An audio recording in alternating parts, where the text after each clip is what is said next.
and our seminar is not a place for discrimination. The only lady here on our schedule, so this is Erika Pärn, and she will be talking about cybersecurity. I'm going to speak in Estonian. Hi. So hello everyone. Good afternoon. Kahjuks täna ma eesti keeles ei räägi, sest minu eesti keel ei ole veel nii päris sujuv. Aga ma loodan, et nüüd, kui meil algab selline uus koostöö koos võimalikult Tallinnaga koos, siis ehk mul sujub veel paremini ja õpin ikka veel eesti keelt. So, today I will be speaking in English and presenting to you all a topic that is a little bit derailed perhaps from the main interest today, which is modular construction, industrialization, and digitization of the construction sector. However, what I will speak to you today about is more along the lines of potential threats and vulnerabilities. So perhaps the earlier question that was posed in the morning about what are the potential threats in that domain, one thing that we frequently overlook is the potential cybersecurity risks, and this is an inevitable subject to discuss as we push forward this vision for construction 4.0. And this is a new terminology, of course, lends itself from Industry 4.0. So I will start off with a story. So we start off with a story. And this takes place in Sydney in 2013.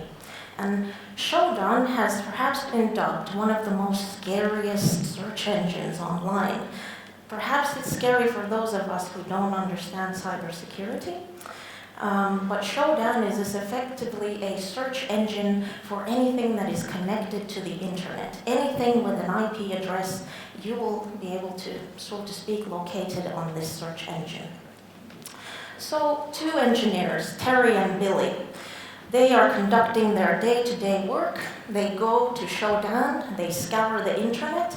On this particular day, they decide to scour the internet for a very particular type of device.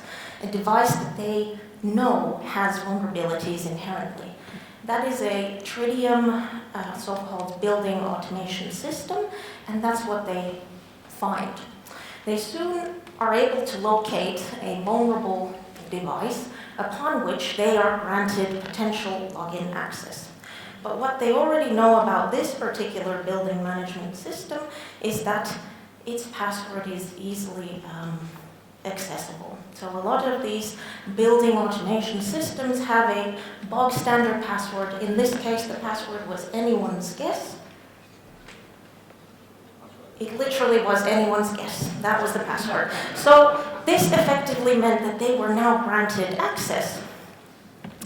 And what type of access they received was the building automation system and the controls, right? So what they effectively got was they reached access to the building management control systems, and they could now effectively see the HVAC systems and, of course, all of the programmable logical computers that are linked with those systems, and also with the water piping units and inlets and outlets within that building space, right? This is, of course, from 2013. Many of you, those that come from IT, will probably think, well, this is a bog standard example. But the fact of the matter is that us in the built environment, as we are progressing more and more aggressively, either by our own intentions or by the software vendor's intentions, into a cyber-physically connected building, we are also risking ourselves to the potentials of threats. And in cybersecurity, actually, building automation systems are notoriously vulnerable. And they may not even have interest in what's inside the building. That's just their access into your network. It's the most vulnerable domain. The shocking part is that this was Google's building. So The most shocking part of the story is not that, okay, buildings are hackable. It's that if Google can let something like this happen, most certainly your buildings are potentially imminently under threat, right? And although this is a prominent example and well talked about in the media outlets, we often overlook, in terms of the built environment, the very fact that if an internet conglomerate can have something like this happen to them, then inevitably we may similarly fall under that type of threat. So, what is the purpose of today's talk? Well, I will quickly glare over the smart cities.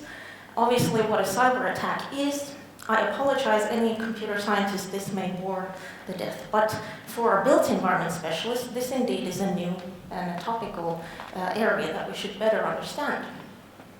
Of course, how an attack is formed, who are the perpetrators, what indeed might be their motivations, if we can call them that, and why BIM matters in this particular domain.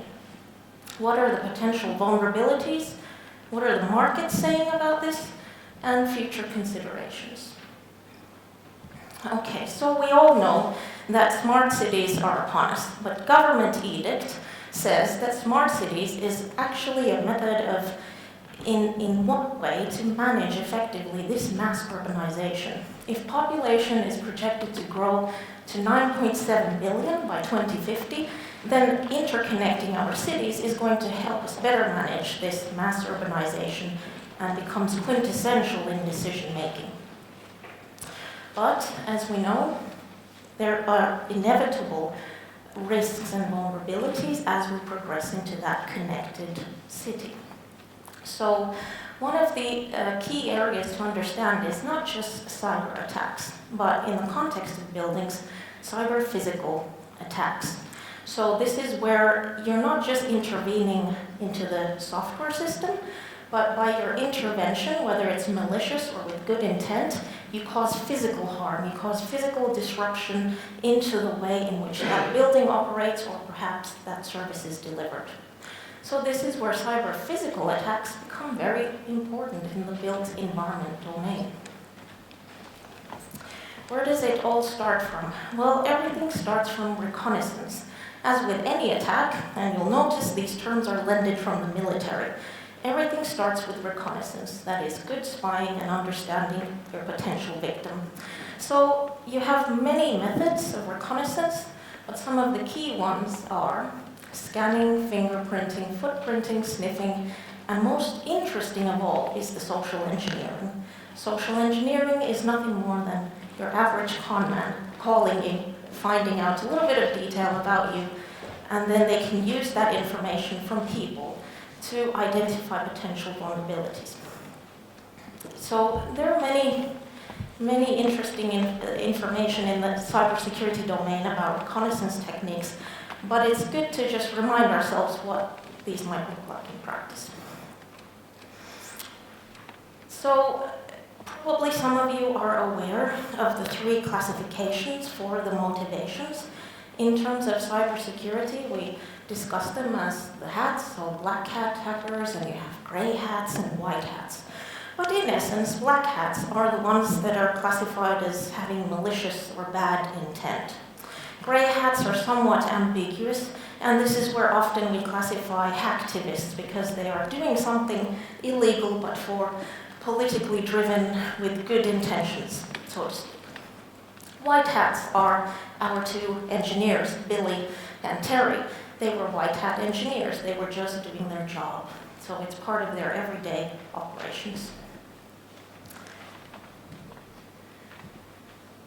Right, so there are a number of prolific cases when it comes to cyber physical hacking, and I would urge everybody to better read about the industrial cases of cyber physical hacks. And most prominently, these do occur in our critical infrastructures, and in particular with oil and gas and the energy sector. But in terms of the motivations of some of those perpetrators, well, even under the classification of black hat, we have numerous different ways of classifying who are the perpetrators, what their motivations are. Either they are so-called hacktivists, cyber terrorists, or just simple malware authors. And I know that because I'm speaking in Estonia, I think that I'm probably preaching to the converted, because there's probably no better nation aware of cybersecurity than a fully digitally connected country with an e-government. So, of course, Estonia is also very proud of its cybersecurity defense operators as well. They're called cyber militias. So, but on the black hat side of things, we do have, again, a number of prominent cases, but perhaps the most prolific one that is often quoted when it comes to cyber-physical hacks is the very famous hack of the Iranian nuclear facilities, right? And this is one of the most prolific examples of where cyber militia has managed to create physical disruption in a nuclear power plant in Iran. And it is often a very contested topic, but this is something which set the scene for a better understanding of how our physical operations within cities and our infrastructure is now becoming vulnerable to the potential plethora of actors within the cyber domain. Grey hat, again, can include of ordinary citizens. In some cases, it could be as much as a former employee with a vengeful taste, and they soon decide that they want to hack their former employees' corporation. So sometimes it can be mere ordinary citizens as well. White hat, again, more on the, as I said, more on the professional side of things. We're talking about an entire industry that is now beginning to emerge.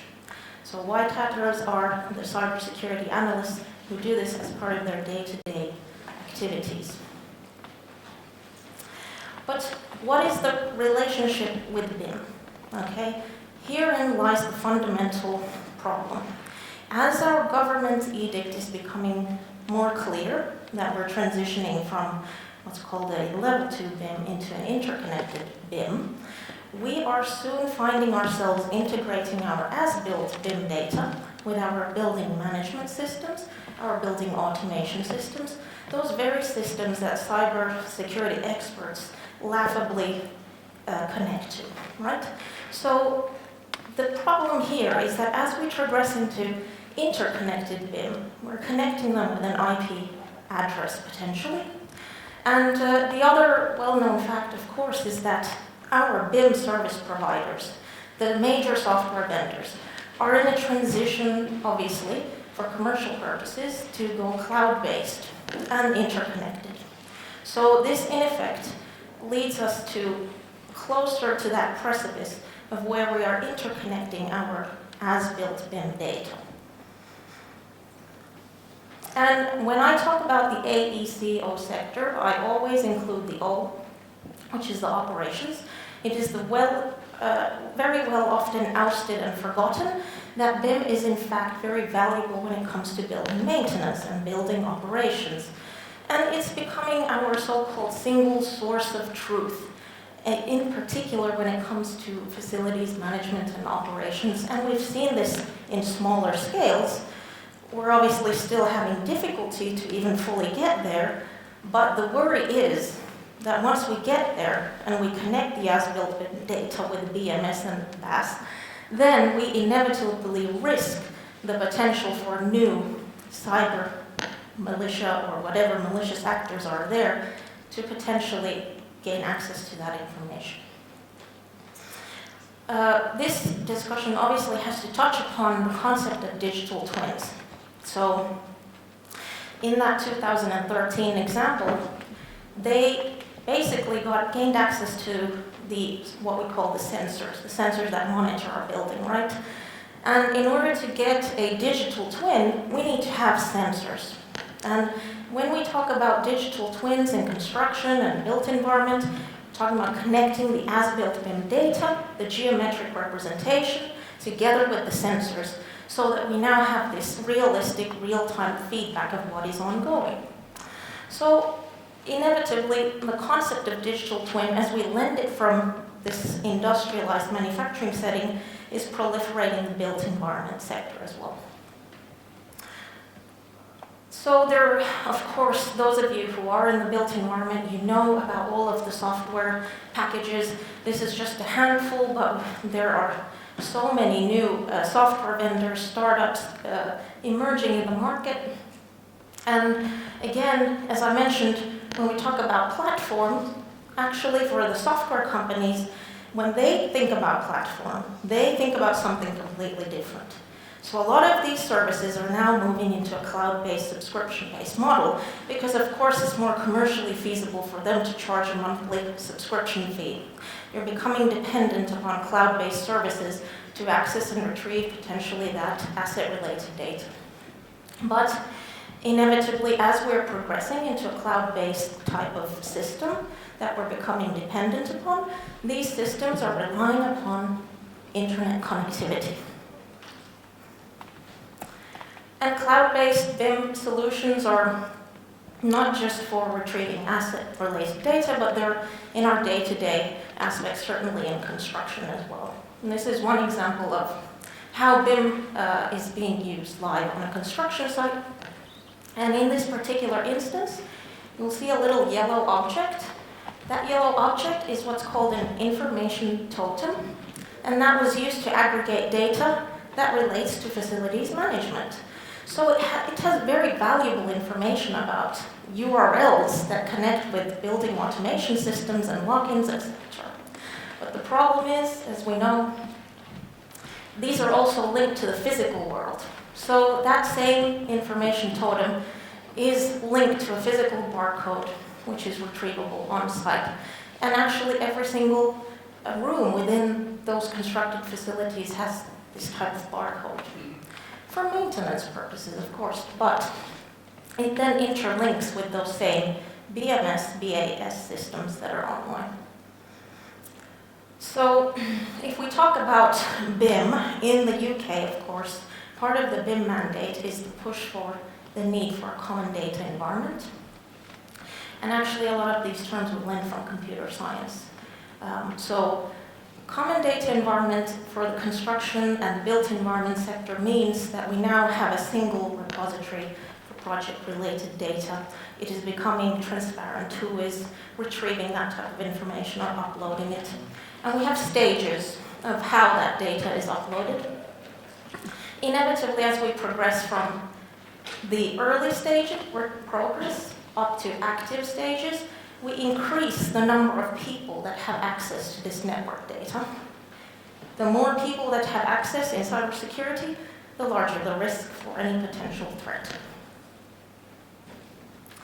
So if we look at the sort of developments, and actually I do apologize, we no longer refer this to as BIM level 3, it's simply interconnected BIM, but as we progress to interconnected BIM, we inevitably increase that risk. But then from a cybersecurity perspective, there are means of mitigating this. So when we go into interconnected BIM, what can we do to mitigate those potential threats? Well, according to literature, we need to look at how are we connecting that data. Is it via public URL? Is it via interconnected computers?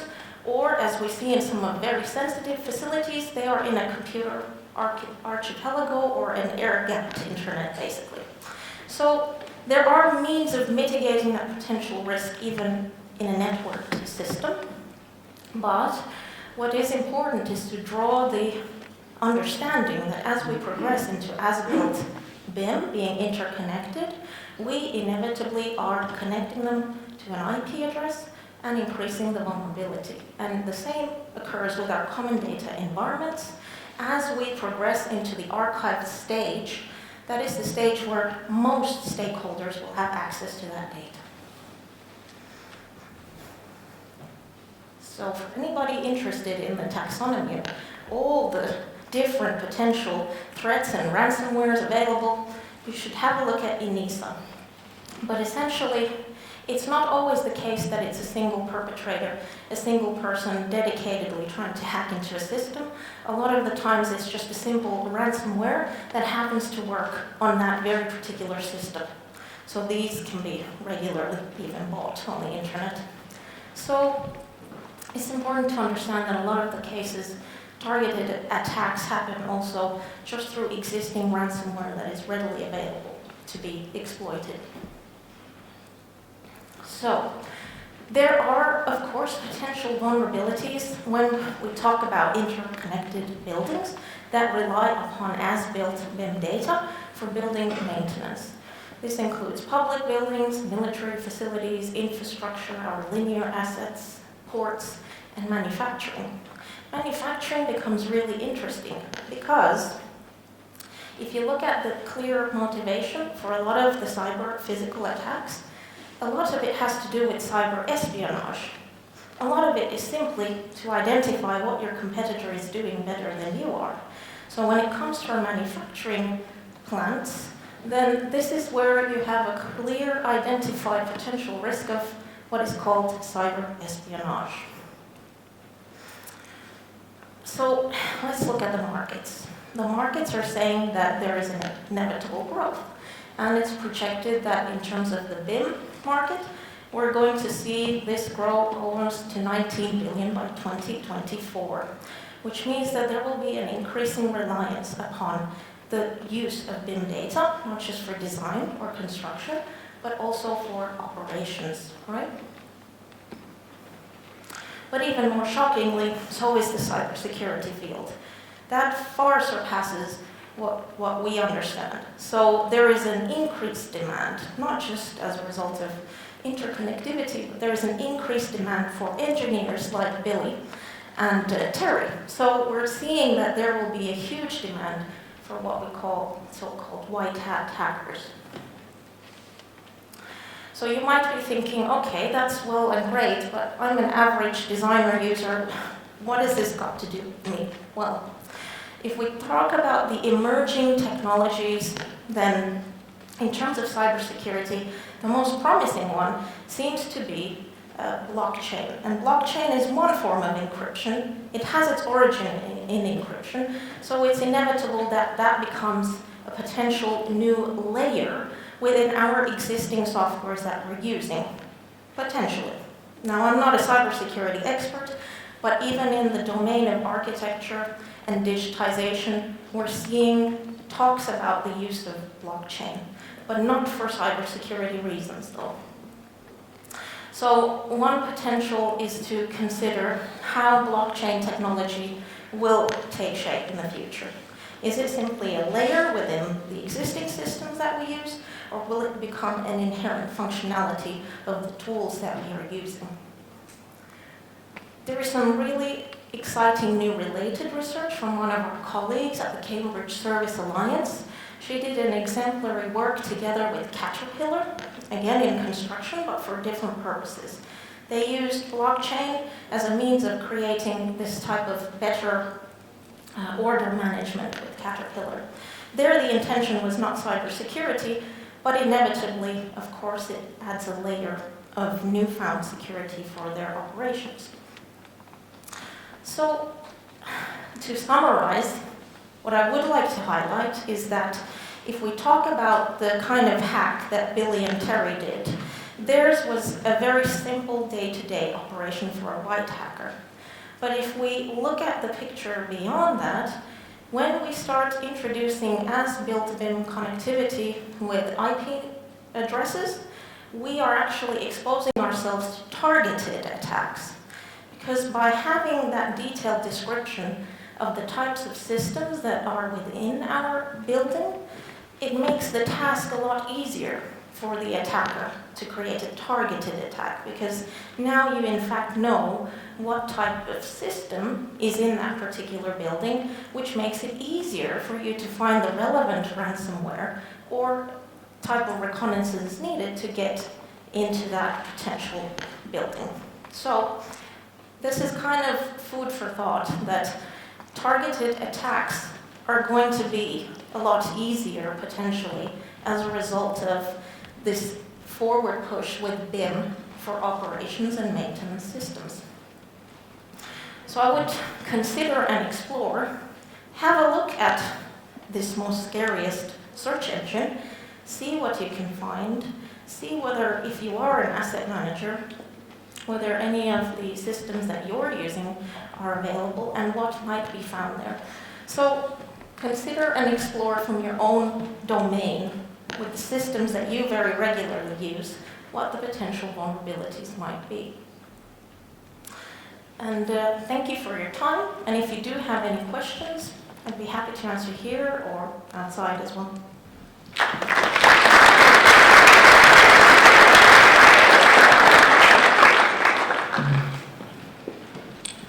So, it was just time for ghost stories, I think. But any questions related to it? Yes, Paul. As the supply chain and cloud-based provision, do they not take more ownership of the risk in terms of protecting the client from the malware and the risk that you just exposed?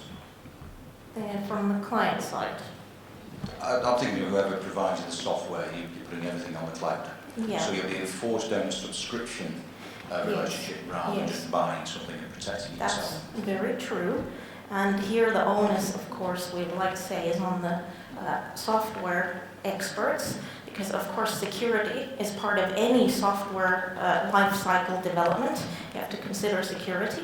But the thing is that we, as the built environment professionals, are now seeing that we're actually putting a lot of sensitive asset-related information within our as-built BIMs as a result of the high LODs that we're seeming to try to capture as much as we can within our as-built BIMs. I would say, actually, responsibility is also on the side of the built environment professionals when they first design the as-built BIMs, which type of common data environment they then choose to share that data on, and what type of security protocols should be in place. Because you can also upskill and uptrain people in basic cybersecurity 101 type of training, which very often is not provided, particularly to facilities management companies that operate as like third-party service providers. So the onus is not just purely on the software side, but it's also with the professionals using those systems. Probably the second question then is, I agree with you, with my responsibility to look after my information. Does the insurance industry actually understand the extent of the problem and the liability that they may be asked to cover or try and prevent being responsible for coverage? Well, I have to say I haven't tread down the path of whether insurance understands it, but certainly we can see that the market is saying to us that cybersecurity is growing. I would say that will be absolutely reflected in the insurance domain as well. So, any more questions related to security?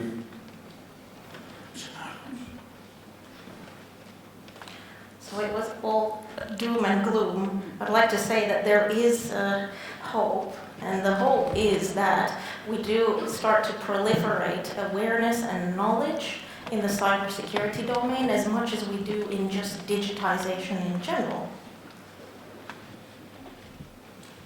So, any more comments? Seems no.